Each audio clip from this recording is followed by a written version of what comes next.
नमस्कार, मैं हूं पवन त्यागी। आर्यन खान जब से जेल में है उसके बाद से खबरें आनी शुरू हुई कि आर्यन खान आज रोटी नहीं खा रहा है, जेल की रोटी नहीं खाई, वहां नीचे जमीन पे सोया बिस्किट खा के टाइम गुजार रहा है। फिर खबरें और भी आने लगी, भावुकता वाली चीजें दिखाने लगी, कोने में रो रहा है, सो नहीं रहा है। अब लेकिन खबरें आई हैं कि आर्यन खान जिसकी बेल एप्लीकेशन कई बार रिजेक्ट हो गई, उसको उम्मीद लग रही है कि वो जेल में ही शायद रहेगा। तो अब उसकी उम्मीद जगी है भगवान पर। और आर्यन खान के बारे में जो जेल के हवाले से खबर आ रही है वो ये कि आर्यन की बैरक में जो शाम के समय आरती होती है, अब वो उसमें शामिल हो रहा है। भगवान पे भरोसा जाग रहा है। ये अच्छी बात है कि आप भगवान कोई ऐसी शक्ति के शरण में जाएं, लेकिन आपको बताएं बॉलीवुड वो बॉलीवुड है जिसमें आम तौर पे हमने फिल्मों में देखा है कि यदि किसी के मरीज का इलाज नहीं हो रहा है, किसी का काम नहीं बन रहा है, वो जैसे ही अजान की आवाज़ आती है उसका काम बन जाता है। लेकिन ये रियलिटी है कि क्योंकि आर्यन खान की तो माँ जो है वो हिंदू परिवार से है और पिता जो है शाहरुख खान जिस धर्म से हैं, दोनों का मिला जुला उसके ऊपर आशीर्वाद है। अब उसको लगता है कि आरती में भगवान से प्रार्थना करने से शायद उसकी बेल एप्लीकेशन अप्रूव्ड हो जाए। और जिस तरह से शाहरुख खान उससे मिलने पहुंचे थे तब के बारे में जेल मैनुअल से पता लगा, जेल के जो कर्मी थे उन्होंने बताया कि शाहरुख खान और आर्यन खान की जो बातचीत है वो जिस तरह का वहाँ सिस्टम है कि शीशे की बीच में दीवार रहती है और केवल इंटरकॉम से एक दूसरे को बात कर सकते हैं और देख सकते हैं, बात करने के लिए छू नहीं सकते। तो बात हुई इंटरकॉम पर।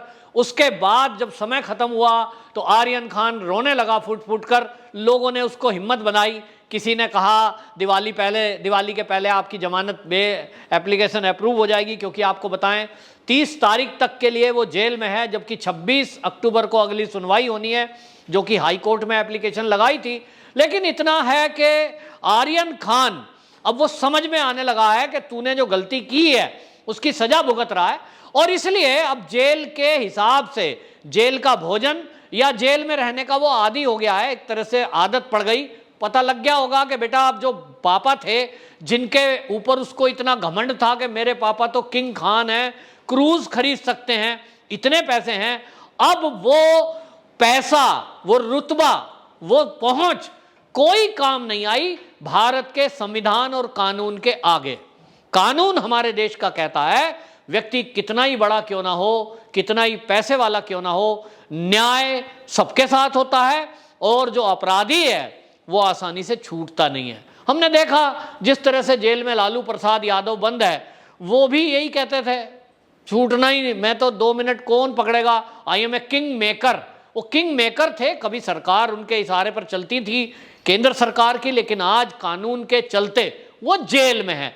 और इसी तरह हमने देखा देश के गृह मंत्री रहे जो पी चिदम्बरम हैं, वो भी जेल में गए, जमानत पर बाहर हैं। इसी तरह सोनिया गांधी, राहुल गांधी जमानत पर हैं। तो हमारे देश का कानून उससे ऊपर कोई नहीं है। लेकिन इस देश में जिस तरह की बहसबाजी करी जा रही थी और आज भी जो देश का विपक्ष कर रहा है वो बेमानी है। आपको बताएं, इसी में जो चैटिंग का खुलासा हुआ है, उस व्हाट्सएप चैट में अनन्या पांडे का जिसका नाम है, अब वो अनन्या पांडे से पूछताछ हो रही है। तो अनन्या पांडे को भी शायद यही भ्रम है कि तू एक बड़े बाप की बेटी है, चंकी पांडे तेरा बाप है और उनके जो दादाजी हैं वो बड़े हार्ट सर्जन रहे हैं, नामी ग्रामी। तो उनको लगता होगा कि हमारा कौन क्या बिगाड़ लेगा, और इसीलिए एनसीबी ने उनको 11 बजे बुलाया, लेकिन वो 3 घंटे लेट पहुंची 2 बजे। और इसलिए एनसीबी ने बाकायदा समीर वानखेड़े ने उसको डांट लगाई कि यहां जो अधिकारी हैं वो आपकी वजह से नहीं बैठे हैं कि आपकी वेट करते रहेंगे। जो समय दिखाया गया है, बताया गया है, आपको सम्मन दिया गया है, उसके अकॉर्डिंग ही आपको आना पड़ेगा। तो उसके बाद ये अनन्या ने भी ड्रामा रचा और वो रोने लगी बैठ करके। तो एनसीबी के अधिकारियों ने जो सवालों की फहरिस्त थी वो थमाई। उसमें 10 सवाल उससे पूछे गए थे। उससे पूछा गया कि आर्यन खान को कब से जानती हो, आप किसी ड्रग पेडलर को जानती हो जो ड्रग की सप्लाई करता है, आपने पहली बार ड्रग कब ली थी, क्या आप जानती हो कि जो चरस है, अफीम है, ये प्रतिबंधित दवाई है। ऐसे 10 सवालों के लिस्ट दी गई थी। लेकिन एनसीबी के सूत्र बता रहे हैं कि जिस तरह का जवाब अनन्या की तरफ से आया है उनको पढ़ करके ये लग रहा है कि किसी वकील ने तोते की तरह उसको उत्तर रटाए हैं। हम जानते हैं कि ये लोग एक्टिंग के क्षेत्र में स्क्रिप्ट लिख दी जाती है, डायलॉग लिख के दे दिए जाते हैं, और ये डायलॉग की डिलीवरी बड़ी अच्छी करते हैं एक्टिंग के साथ।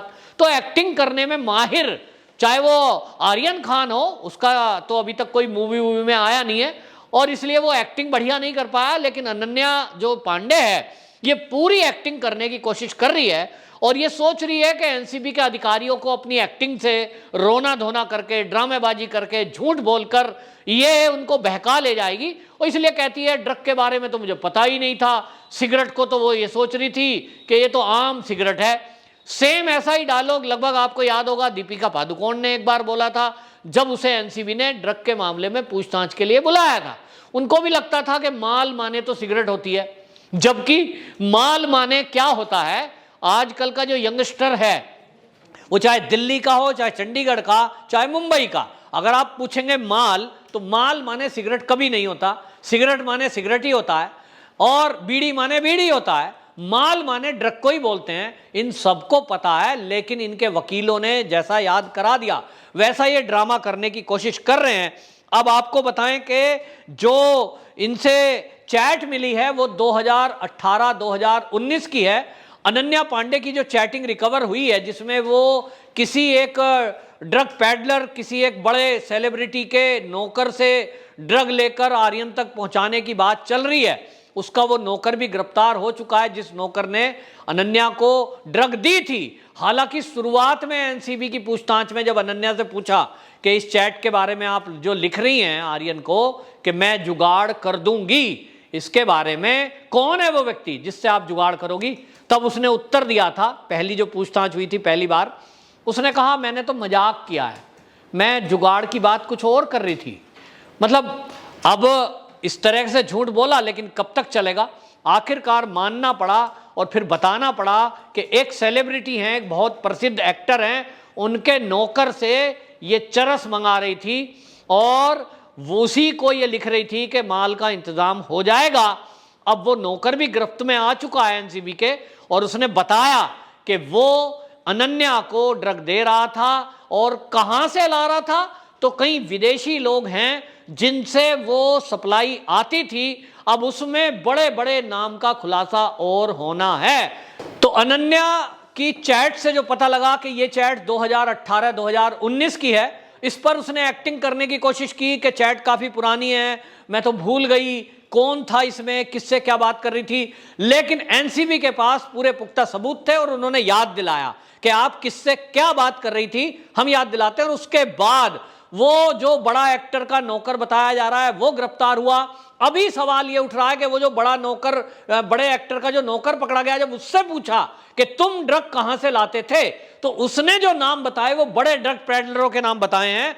अब वो बड़े ड्रग पैडलर और किन किन को वो नौकर सप्लाई करता था उसमें भी जो नाम आए हैं, जो आर्यन की चैट से कुछ चीजें प्राप्त हुई हैं, अनन्या पांडे की भी जो चैटिंग से चीजें पता लगी हैं। अभी प्रारंभिक में जो पता लगा उसमें आपको बता दूं, एक बड़े नाम का एक बड़ा कोई प्रोड्यूसर है, उसकी बेटी सामने आ रही है चैट में। इसी तरह एक बड़े एक्टर का भतीजा उस चैटिंग में नाम है, जो ये अनन्या और आर्यन के बीच हो रही है उसमें नाम है।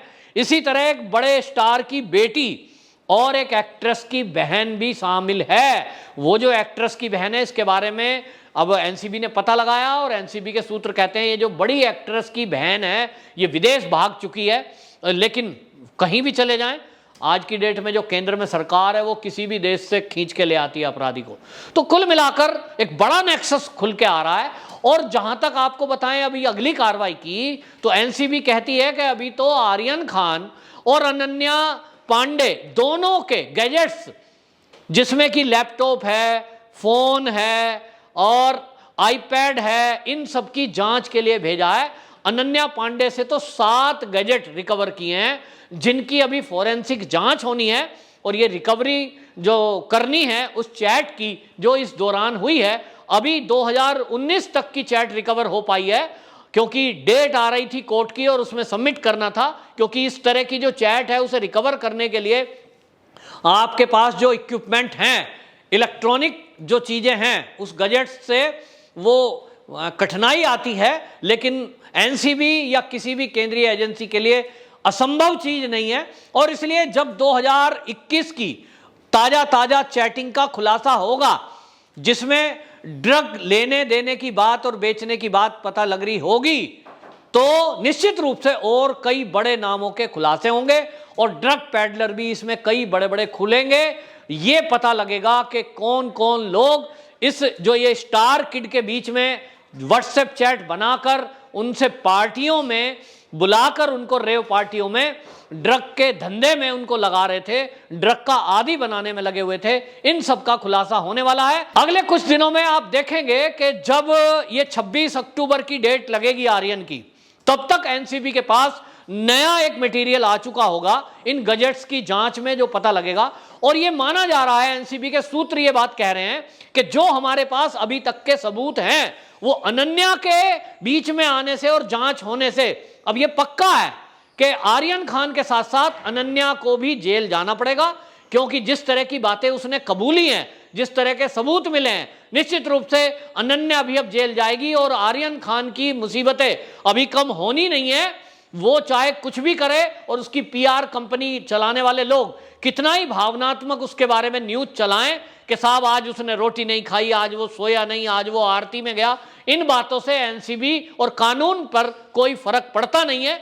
इमोशनली कार्ड खेलने की कोशिश की जा रही है। इस देश का जो विपक्ष है उसमें कांग्रेस है, एनसीपी के लीडर हैं और कई लोग हैं जो उसे बच्चा बताकर और उसे कह रहे हैं साहब एनसीपी उसे टारगेट कर रही है। इन सब लोगों को समझ लेना चाहिए कि इस देश की न्यायपालिका है और न्यायालय के जरिए ही यह तय होगा कि वो जेल में रहेगा कि उसे बेल मिलेगी।